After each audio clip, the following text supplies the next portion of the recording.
আসসালামু আলাইকুম ভিউয়ার্স, কেমন আছেন সবাই? আশা করি সবাই অনেক বেশি ভালো আছেন। আজ এই নতুন ভিডিওতে আপনাদের সাথে শেয়ার করব বাংলাদেশে যেই হারে স্লিপার কোচ বাস বাড়ছে এবং বাসের তুলনায় যাত্রী সংখ্যা কমে যাচ্ছে সেই বিষয়ে বিস্তারিত সম্পর্কে। সম্পূর্ণ ভিডিও জুড়ে আমি আপনাদের সাথে রয়েছি শামীম আলম। পূর্বের মতন বাংলাদেশে এখন বাস মালিকদের মধ্যে একটি প্রতিযোগিতা রয়েছে নতুন বাস নামানোর, তবে সেটি টেন্ডেন্সি বর্তমানে চেঞ্জ হয়ে গিয়েছে। যেখানে পূর্বে বাস মালিকরা এসি এবং নন এসি চেয়ার কোচ বাসগুলো নামানোর প্রতিযোগিতা করতে, সেখানে এখন বর্তমানে প্রতিযোগিতা চলছে কে কত পরিমাণে স্লিপার কোচ বাস তাদের বহরে অ্যাড করতে পারে, যার ফলে বাস মালিকরা ভুলে গিয়েছে যে স্লিপার কোচ বাসগুলো যাত্রীদের জন্য যে কতটা বিপজ্জনক সেই বিষয়টি। কেননা স্লিপার কোচ বাসগুলো যদি একবার দুর্ঘটনার শিকার হয় বাই এনি চান্স, তবে কিন্তু যাত্রীদের বেঁচে থাকার কোনো প্রকার প্রবাবিলিটি থাকে না, যার ফলে অনেকেই কিন্তু এই বাসগুলোকে মুরগির খোপ হিসেবে চিনে থাকে।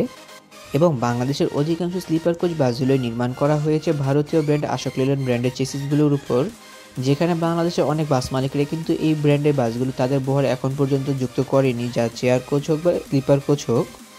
তবে হাতে গোনা কয়েকটি স্লিপার কোচ বাসকে নির্মাণ করা হয়েছে হাইগার ব্র্যান্ডের চেসিসের উপর। কিন্তু অনেক গ্যারেজ মালিকের রয়েছে যারা কিনা স্লিপার কোচ বাসগুলো নির্মাণ করার জন্য কোনোভাবে পারদর্শী না, কিংবা তাদের কোনো লাইসেন্স নেই স্লিপার কোচ কিংবা চেয়ার কোচ বাস নির্মাণ করার। এমন অনেক লাইসেন্সবিহীন গ্যারেজ রয়েছে যারা কিনা স্লিপার এবং সুট ক্লাস বাসগুলো নির্মাণ করেছে অহরহভাবে, যাদের কোনো প্রকার আইডিয়া নেই যে এই বাসগুলো দুর্ঘটনার শিকার হলে কি হতে পারে। অন্যদিকে চেয়ার কোচ বাসগুলোর কথা বিবেচনা করতে গেলে কিন্তু চেয়ার কোচ বাসগুলোতে যতটা সেফটি পাওয়া যায় স্লিপার কোচ বাসগুলোতে ততটা সেফটি পাওয়া যায় না।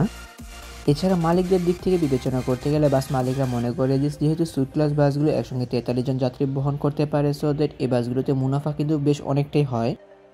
এছাড়া স্লিপার কোচ বাসগুলো ভাড়া কিন্তু বিজনেস ক্লাস বাসগুলোর তুলনায় অনেকটা বেশি রাখা পসিবল হয়। এছাড়া অনেক বাস যাত্রী রয়েছে যারা কিনা অনেকটা আবেগী হয়ে এই বাসগুলোতে উঠে পড়ে পরবর্তীতে শিকার হয় ভোগান্তির।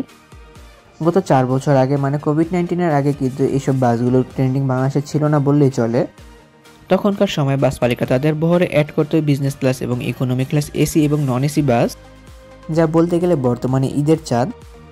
এছাড়া কিছু অরুচিশীল বাস মালিক রয়েছে যাদের কিনা কোনো প্রকার আইডিয়া নেই কীভাবে বাসের ব্যবসা করতে হয়। একটি কিংবা দুটি স্লিপার কোচ বাস নামিয়ে তারা বিভিন্ন ব্যানারের কাছে বাসগুলো ভাড়া দিয়ে থাকে। আশোক লেল্যান্ড 12 MFP এই বাসগুলোতে কিন্তু বাংলাদেশে বেশ অনেকগুলো স্লিপার কোচ বাস রয়েছে, যার মধ্যে কিন্তু এই মডেলের চেসিসগুলোর উপর ডাবল ডেকার সুট ক্লাস বাসগুলো নির্মাণ করা হয়েছে, যা যতটা ঝুঁকিপূর্ণ তার থেকে বেশি যাত্রীদের জন্য বেশ বিপজ্জনক। বর্তমানে এসব জ্ঞানহীন এবং অরুচিশীল বাস মালিকদের কারণেই কিন্তু অনৈতিকভাবে গণহারে স্লিপার কোচের সংখ্যা দিন দিন বেড়ে চলেছে, যার ফলে যাত্রীরা অনেকটা জিম্মি হয়ে এই বাসগুলোতে জার্নি করতে বাধ্য হয়। কিন্তু এখনও অনেক ব্যানার কিংবা অনেক বাস মালিকই রয়েছে যারা কিনা তাদের রুচিশীলতার প্রমাণ দিয়েছে, যারা এখন পর্যন্ত তাদের বহরে কোনো প্রকার স্লিপার কিংবা সুট ক্লাস বাস অ্যাড করেনি। ইউরোপ কান্ট্রি রুলস অনুযায়ী স্লিপার কোচ বাসগুলো সেখানে অ্যাড করা হয়ে থাকে যে বাসগুলোর রুট মূলত 1 থেকে 2 দিনের। তবে পর্যটন নগরী কক্সবাজারকে কেন্দ্র করে কিন্তু বাংলাদেশের স্লিপার কোচ বাসগুলোর আবির্ভাব ঘটে। পরে করোনা ভাইরাসের মতন কিন্তু পুরো বাংলাদেশে এটি ছড়িয়ে পড়ে, যার শেষ এখন কোথায় তার সম্পর্কে কোনো আইডিয়া দেওয়া পসিবল নয়। তাহলে ভিউয়ার্স, ভিডিওটি কেমন লাগলো তো কমেন্ট করে কিন্তু অবশ্যই জানাবেন। যদি ভিডিওটি ভালো লেগে থাকে তবে অবশ্যই লাইক ও কমেন্ট করবেন এবং ভিডিও লিঙ্কটা আপনার বন্ধুদের সাথে শেয়ার করতে পারেন। এমনই কিছু ভিডিও পেতে কিংবা দেশের পরিবহন জগতের সকল তথ্য বিস্তারিত জানতে কিংবা নতুন বাসগুলো আপডেট সবার আগে পেতে অথবা ভ্রমণ সংক্রান্ত কোনো তথ্য জানতে আমার এই চ্যানেলটিকে সাবস্ক্রাইব করে পাশে থাকার অনুরোধ রইল।